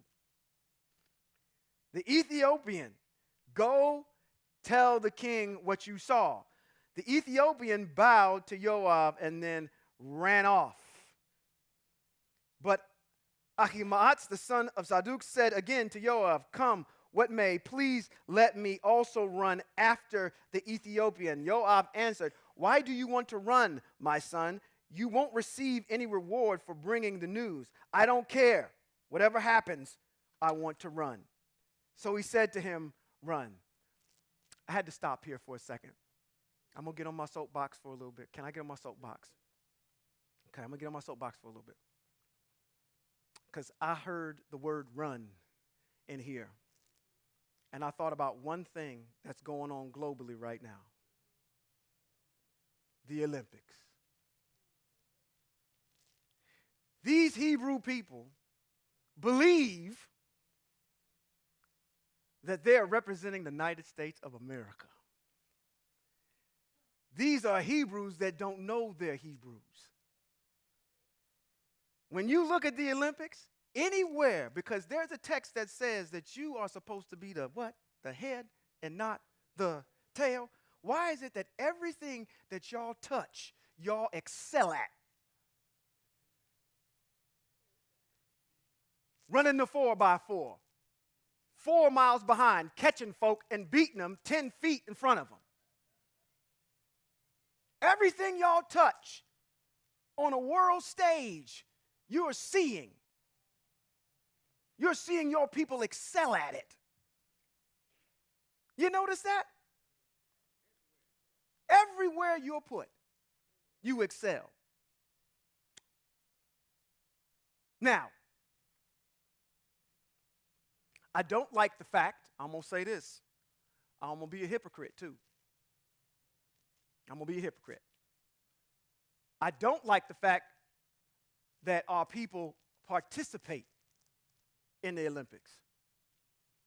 Why? It is a pagan, idolatrous set of games. The opening ceremony is to the god Zeus, which is connected to your Jesus Christ. Every single one of those games, when you swim fast, when you run fast, when you decide you want to put the dream team together and they blow out people by 50 points, that is in honor of the god Zeus.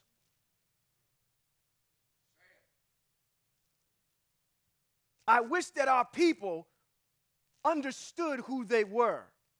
And some of our people do. I want to postulate and say that that's the reason probably why Kyrie Irving is not in there. Because if you remember, Kyrie Irving went out and said, hey, look at this, this movie that came out, H2N, Negroes to Hebrews, that came out. You ever wonder why he's not participating in it? Maybe there are some people out there that understand that this is completely pagan. Now, although we may look at it as amoral because we're looking at it and saying, look at Noah Lyles, look at Gabby, look at all these individuals that excel at what they're doing. And we want to brush that to the side. Yes, your people are operating at the highest level of excellence around the world, and they don't even know who they're representing. You don't represent the United States. You represent the Most High. That's a nation of people that's being represented that will never get spoken. But you will feel our presence every time we show up. Wake up. I hope this gets to some of y'all over there in them Olympics. That is idolatrous. It is a violation of the Most High's text, word, and edicts for his people. The only reason I would think that the Most High would allow that is just so the world knows who the world leaders are, which are you Hebrew people. I'm off my soapbox.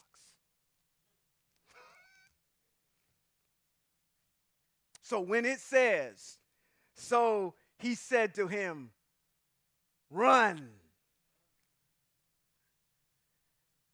That's exactly what he did. He ran. Then Ahimaaz ran by the road through the desert flats and outran the Ethiopian. That sounds like some of y'all. He ran him down. Gave him a head start. This boy took off. Hey, let me talk to you for a second, Yoav. Please. Yeah, he ain't far enough. Please. I want to go and run. I don't care what happens. I just want to beat him there. I want to just go ahead and deliver this. Fine, go ahead.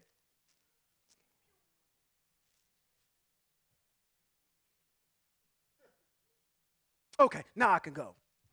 He gave him a head start, okay? It says, then Ahimaaz ran by the road through the desert flats and outran the Ethiopian. David was sitting between the two gates. A watchman went up to the roof of the gate and out onto the wall, raised his eyes, looked, and saw there a man running by himself. The watchman, who is that? That's Ahimaaz, because he outran the Ethiopian. You just heard that. The watchman cried out and told the king. The king said, if he's alone, he has good news to tell. He ran along and came close. The watchman saw another man running and called to the gatekeeper, there's another man running by himself. The king said, he too must have good news. The watchman said, the first one runs like Ahimaaz, the son of Saduk. So this is something that he did, he could do. This is your Noah Lyles. He practiced. This was somebody that knew how to run so distinctively that he said, that looked like Ahimaaz because he has a distinctive run about him, a distinctive gait. So the king said, he's a good man. He comes with good news. Ahimaaz called to the king, Shalom, prostrated himself before the king with his face to the ground and said, blessed be Eye Asher Eye Yoel, who has handed over the men who were built against my lord the king. The king asked, is everything all right with young Absalom? Even though he came against his father still loved his son. He wanted to know if he was okay. No matter how he might have acted as if he didn't care. He still cared about his young son. Ahimaaz answered, when Joab sent the king's servant and me, your servant, I saw a big commotion, but I did not know what it was. The king said, go and stand over there. So he went and stood. Then up came the Ethiopian, and the Ethiopian said, there's good news for my lord the king. For Aya has judged in your favor and rid you of all those who rebel against you. The king asked the Ethiopian, is everything all right with young Absalom? That's all fine and good that I won. What about my son? The Ethiopian answered, may the enemies of my lord the king and all who rebel against you in order to harm you be as the young man is. In 4 weeks, we'll come back and we'll finish what happens with David and how he deals with now the death of his son and now the kingdom moving forward. When we come back in 4 weeks, when I get back up here before you, we are going to finish 2 Shemuel. I have 3 weeks in succession, and then we will be done with 2 Shemuel. The aim after 2 Shemuel is after that, I'm going to be going back into the mitzvot. We're going to start back at the beginning. We're going to deal with the stars. We're going to deal with the moon, light, darkness. Something you might have heard in the podcast. Eating. You do realize that sin came into the world by the act of eating food. So I wonder whether or not the act of eating and what you eat is something that the Most High takes as very important. His first command to his creation was, do not eat this. Why are y'all still struggling with that same issue today? When he tells you, do not eat this. Still failing at it today. We'll talk about all those types of things when we get back into Bereshit, but then the aim here is to start walking through all of the mitzvot, continue to set that firm foundation of the mitzvot, and continue to talk about them, okay? So that's what we're going to do when we come back. After I get done with, and this next time I get up, we'll finish 2 Shemuel, finish David, and then, not finish David. David will still be alive because you have to get into 1 Kings, somewhere in chapter 2, somewhere I believe in there, where David actually dies. I believe. I think that's where he goes. So we won't actually get that far, but we'll jump back into the beginning. Hopefully there was something that was shared today that you were able to get. Put in your quiver. Put in your gun belt. Put them bullets in the gun to reaffirm what you know about the Most High. Also, I want to tell you about this. Continue to watch the calendar. Your Rosh Chodeshes. You need to make sure that you're observing. When we come back next month, when I get up to speak, we'll be in a high holy month. We got a lot of stuff happening next month. In the month of September. I don't even like using that term. In the 7th month. That's the term we should be using. The 7th month. We have a lot of things come up. We have Yom Teruah coming up. You have another season that's going to start. Fall is going to start.